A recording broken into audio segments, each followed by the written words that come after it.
Charlie Munger once said something that makes almost every modern investor feel deeply uncomfortable. He said that the big money is not in the buying and the selling, but in the waiting. Think about that for a second.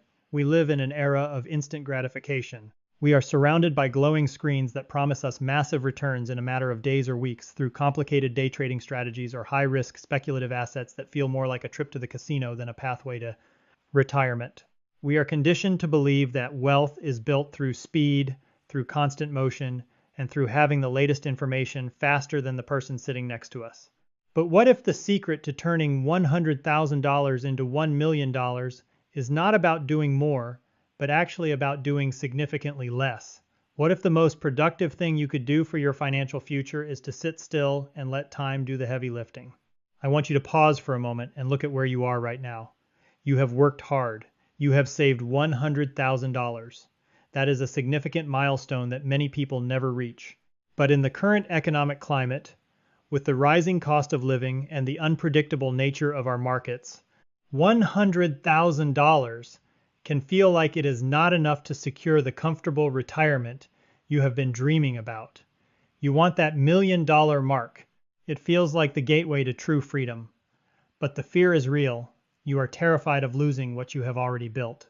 You see the news headlines warning of impending recessions or market crashes, and you feel like you have to do something to protect yourself. In this deep dive, we are going to dismantle the myth that you need to be a genius or a high-frequency trader to grow your capital. We are going to explore the specific, timeless mental models of the late Charlie Munger, the legendary business partner of Warren Buffett. Munger did not believe in tricks. He did not believe in complex financial products that nobody understands.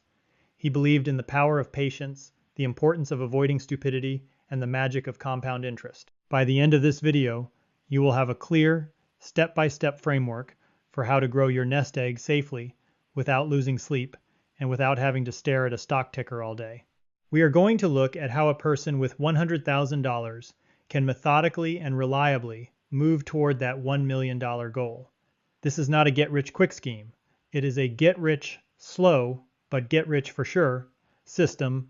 Are you ready to stop chasing the noise and start following the logic? Nothing in this video is personal financial advice. Think of this as education and a framework to help you make your own decisions. Let us begin. Before we dive into the mechanics of the system, we must first understand why the world around us is currently designed to make you fail.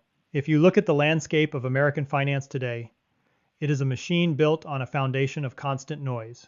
Every minute, news outlets and financial applications are bombarding you with alerts, flashing red and green arrows, and urgent calls to action. They tell you that if you do not buy this specific asset today, or if you do not sell that one tomorrow, you are losing money. They thrive on your anxiety. They thrive on the idea that the market is something you must defeat rather than something you must learn to work with over time. Consider who Charlie Munger was. He was the vice chairman of Berkshire Hathaway and the man who, alongside Warren Buffett, spent decades building one of the most successful investment vehicles in the history of the world. Munger did not come from a place of academic theory. He came from a place of deep, practical, and often brutally honest experience. When he spoke about investing, he was not trying to sell you a subscription or a complex financial derivative. He was sharing a way of thinking about the world that was rooted in reality. He understood that most of the pain people feel in their financial lives comes from a lack of temperament rather than a lack of intelligence. Most people today are not investing. They are gambling with a suit and tie. They look at their individual retirement account or their personal brokerage account and they see a scoreboard. They see $100,000 and they want to see $110,000 by the end of the month. When that does not happen, or when the market dips by 5%, they panic. They start looking for a better strategy, a better financial advisor, or a better piece of technology to help them beat the index. But here is the brutal truth that almost nobody will tell you in a high-stakes environment. The harder you try to beat the market in the short term, the more likely you are to lose your capital to the people who are actually selling you the tools you are using to trade. Let that sink in for a moment. The industry is built to capture your activity. They want you trading. They want you moving money. They want you fearful so that you act. Every time you make a transaction, there is a fee, a spread, or a cost. Every time you react to a headline, you are playing their game, not your own. Munger argued that the best investors are the ones who can act like they are dead. He did not mean it literally, of course. He meant that if you were to buy a basket of great businesses and then leave your portfolio alone for 20 or 30 years, you would almost certainly outperform the person who is trying to predict the direction of the economy every single week. You are at a point in your life where you have saved enough to play the game effectively. $100,000 is the critical mass. It is enough to start seeing the real, tangible effects of compound interest, but it is also small enough that you might still be tempted to take reckless risks to speed up the process. You are feeling the pressure of retirement approaching, or perhaps you are thinking about your children or the legacy you want to leave behind. You do not have the luxury of time to recover from a massive, catastrophic mistake. That is why the Munger philosophy is so vital for the American investor right now. It is a philosophy of protection first and growth second. It is about playing for the long game, because the long game is the only game where the odds are actually in your favor. We are going to strip away the distractions and look at the fundamental rules that turn an investment into a compounding engine. Now that we have established the landscape and why the modern world is designed to drain your capital through constant movement, we must address the foundation of your future growth. Charlie Munger once remarked that the first rule of compounding is to never interrupt it unnecessarily. Think about that. Most people think of investing as something they have to do every day, every week, or every month. They believe that if they are not actively managing their portfolio, they are falling behind. But Munger suggests the exact opposite. The foundation of wealth building is not found in the activity of the investor, but in the durability of the underlying assets. The first core principle you must adopt is the concept of a moat. When you invest $100,000, you are not just buying a ticker symbol on a screen. You are buying a piece of a business. You are becoming a partial owner of a company that hopefully provides a product or service that people actually need. A moat is the competitive advantage that protects that business from its rivals. If a company does not have a wide, durable, and sustainable moat, it will eventually lose its market share to someone else who can do it cheaper, faster, or better. Imagine you are looking at a company like a castle. The gold inside the castle is the profit, and the moat is the water filled with obstacles that keeps the invaders away. If you invest your money in a business with no moat, the invaders will come in and take your gold. They will lower the prices, they will improve the quality of their own products, and they will force your company to shrink. This is why so many investors lose money when they chase the latest trend or the newest technology company that has no clear way to defend its position in the market. They are betting on a castle that is already being breached. When you are looking for investments, you need to ask yourself if the company has a sustainable advantage. Does it have a brand that people trust? Does it have patents that prevent competitors from copying its products? Does it have a cost advantage because of its scale? Does it have customers who are locked in because it would be too difficult or too expensive to switch to another service? These are the questions that keep your $100,000 safe. You are looking for businesses that can withstand the test of time because you are not trying to double your money in a year. You are trying to build a fortress that will continue to grow for the next 20 years. A common misconception here is that you need to find the next big thing. You think you need to find the newest company that will disrupt the entire industry. But Munger often said that it is much easier to avoid stupidity than it is to seek brilliance. You do not need to be the one who finds the next technological breakthrough. You just need to avoid the companies that are vulnerable to competition. Let that sink in for a moment.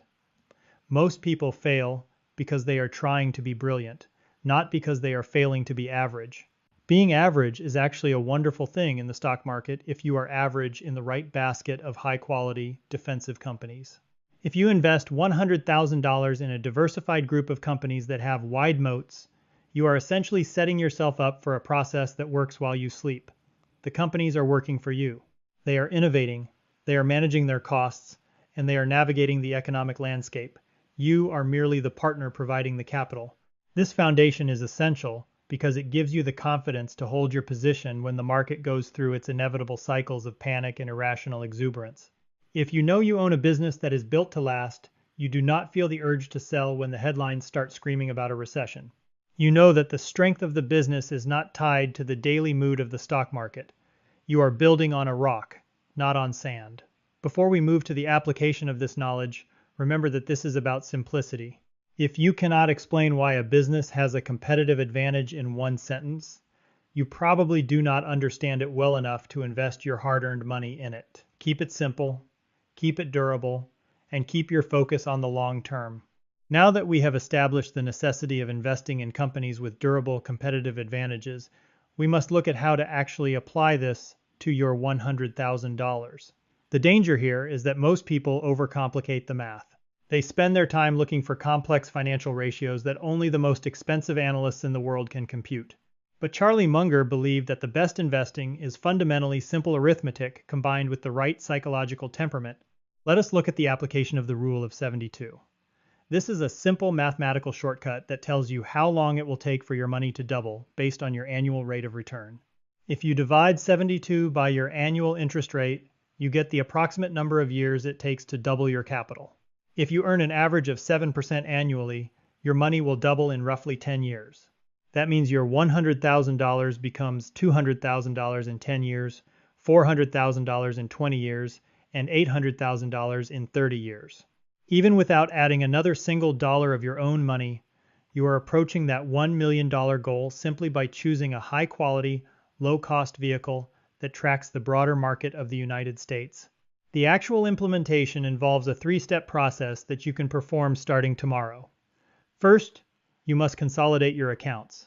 If you have 5 different brokerage accounts, 3 old retirement plans from previous employers, and a pile of cash in a savings account, you are making your life far more difficult than it needs to be. Simplify everything.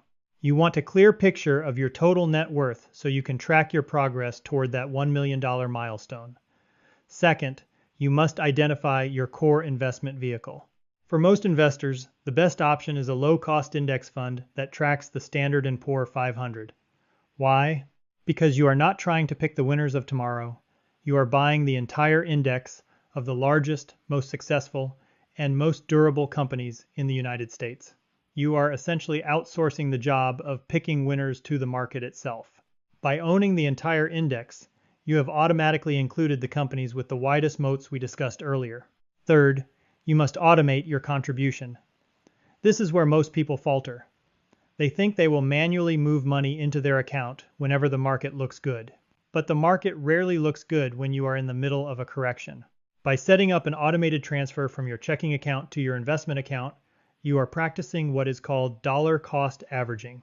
This means you are buying shares on a fixed schedule, regardless of whether the price is high or low. When the market is high, your money buys fewer shares. When the market is down, your money buys more shares. Over the long run, this strategy dramatically lowers your average cost and removes the emotional component of trying to time the market. Consider this hypothetical scenario. Imagine you have your $100,000 invested in an index fund. You are not checking the news. You are not worried about interest rates or political headlines. You just let the money sit. A year passes, and the market drops by 20%. Your $100,000 is now worth $80,000 on paper. A person who is not following the Munger philosophy would panic and sell, crystallizing their loss. But you know that the companies within the Standard & Poor's 500 are still the same businesses. They are still selling their products, they are still innovating, and they are still profitable. You do nothing. In fact, if you have extra cash from your paycheck, you buy even more shares while they are on sale. Because you have the right temperament, you hold through the volatility, and when the market inevitably recovers and hits a new all-time high, your portfolio is not just back to where it was, it is significantly higher because you held your ground. The most common mistake you must avoid is performance chasing. This happens when you see your friend or a financial influencer on the internet making money in a high-risk cryptocurrency or a volatile speculative stock, and you feel the urge to take a portion of your $100,000 and jump into that trade. Do not do it. You are playing a completely different game. They are gambling on short-term momentum, and you are building a legacy. If you take $20,000 out of your core investment and lose it on a speculative bet, you are not just losing $20,000. You are losing the 20 years of compound interest that those $20,000 would have generated for you. Every dollar you lose today is a dollar that cannot work for you 10 or 20 years from now. Let that sink in for a moment. You are not just managing money. You are managing the future version of your life. Keep your focus on the boring, reliable, and proven path. It is not exciting, and that is exactly why it works. Now that we have established how to build the foundation and automate your process, we must move into the advanced insights that truly separate the average investor from the exceptional one. This is the secret sauce. Charlie Munger was famous for his focus on mental models, the idea that you should not just look at finance through a single lens, but rather use a lattice work of different disciplines to understand the world. If you only look at your money as numbers on a screen, you will miss the bigger picture of why those numbers are moving, why businesses succeed, and why human beings act so irrationally. The first advanced insight is the concept of inversion. Munger often said that he wanted to know where he was going to die so that he could never go there. Instead of asking, how can I double my $100,000 in the shortest amount of time, you should ask, what are the specific ways I could lose all of my $100,000? When you invert the problem, the answer becomes obvious.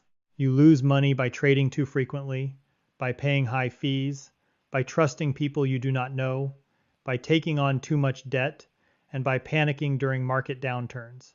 Once you identify these traps, your only job is to rigorously avoid them. It is much easier to succeed when you are not constantly sabotaging yourself. The second advanced insight is the power of patience in a world that is obsessed with the short term. Munger once stated that the big money is not in the buying and the selling, but in the waiting. Most investors are like farmers who plant seeds in the morning and dig them up in the evening to see if they have grown. You cannot do that in the stock market. You must let the businesses you own grow at their own pace. If you own a company that is earning 10% on its capital and it reinvests that capital at a high rate, it will compound its value over time. You just need to have the discipline to stay invested. Consider the reality of market corrections. History shows that the market has experienced a significant decline on a regular basis. These events are not signs that the system is broken. They are a normal part of the cycle. An exceptional investor views a market crash not as a disaster, but as a sale. They are prepared to buy more, not less. This is where the contrarian perspective comes in. When everyone else is selling out of fear, you must have the stomach to remain calm. It is the hardest thing in the world to do, but it is the most profitable. Another vital insight from the career of Munger is his focus on the avoidance of envy and resentment. He believed that these emotions were the enemies of clear thinking. If you are constantly looking at what someone else is making on a risky venture, you are inviting bad decisions into your own life. You are ignoring your own path. Your goal is not to beat your neighbor or to have more than the person on television. Your goal is to reach your own financial destination. Comparison is a trap that leads to poor judgment and unnecessary risk-taking. Stay in your own lane. Finally, you must understand the difference between price and value. Munger always stressed that price is what you pay, but value is what you get. A stock can be priced at $100 today, but if the business is generating strong cash flow and has a durable competitive advantage, it might be worth $200 in the future. Many investors get confused because they think a low price means a good deal and a high price means a bad deal. This is not always true. You are looking for value. You are looking for businesses that provide more to the world than they take out of it. When you focus on value, you stop worrying about the daily fluctuations in the stock price. You start to see the market for what it really is, a mechanism to transfer money from the impatient to the patient. Let that sink in for a moment. You are not a trader. You are an owner.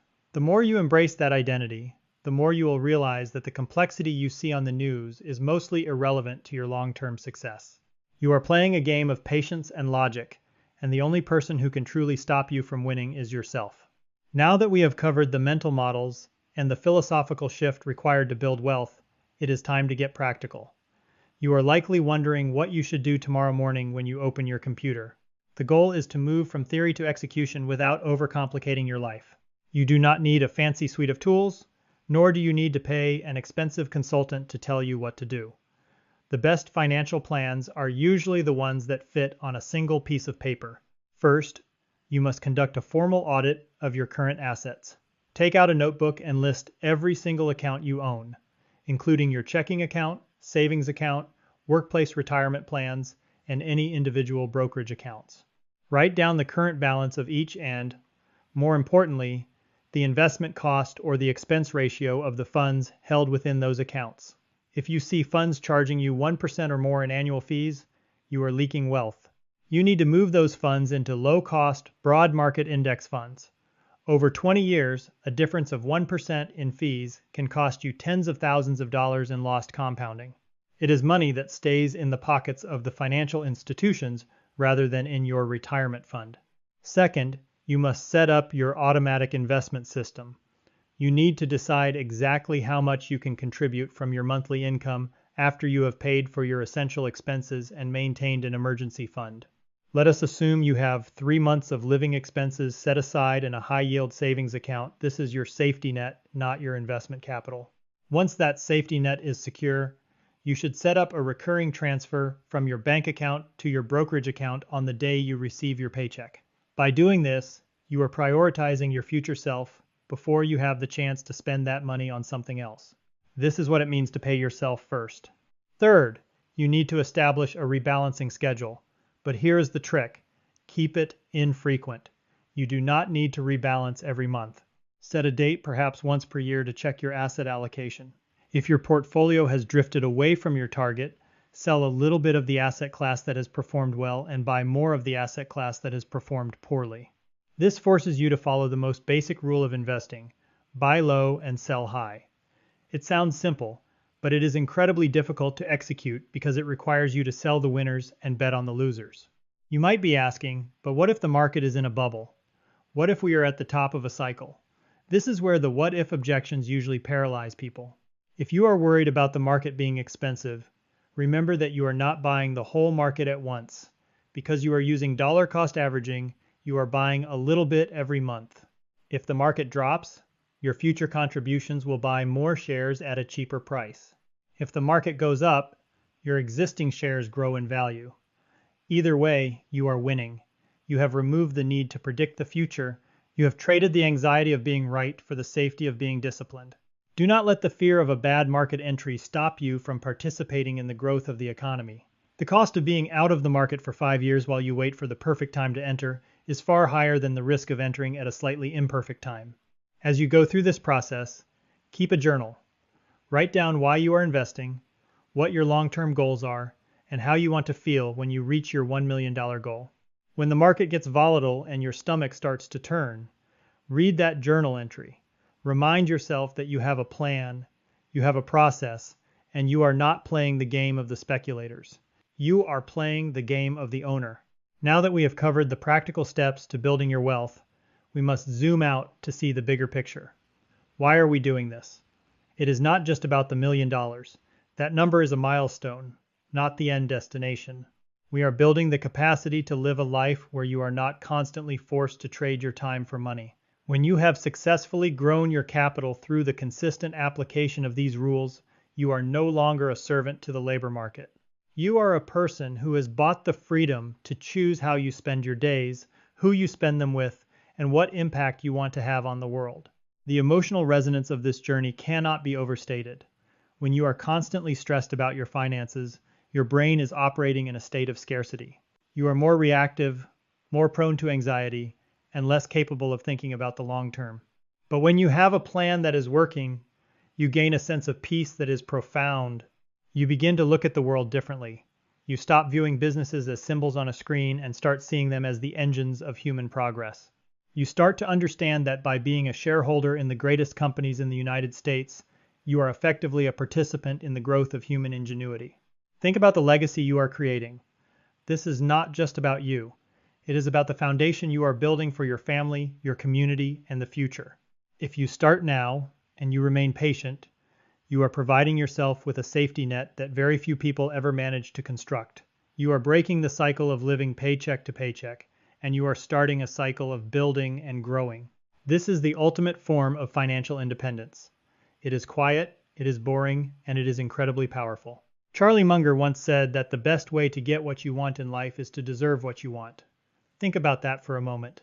Success is not about luck. It is about preparing yourself, building your character, and following a process that is rooted in truth. If you want a comfortable retirement, you must build the systems today that make that retirement inevitable.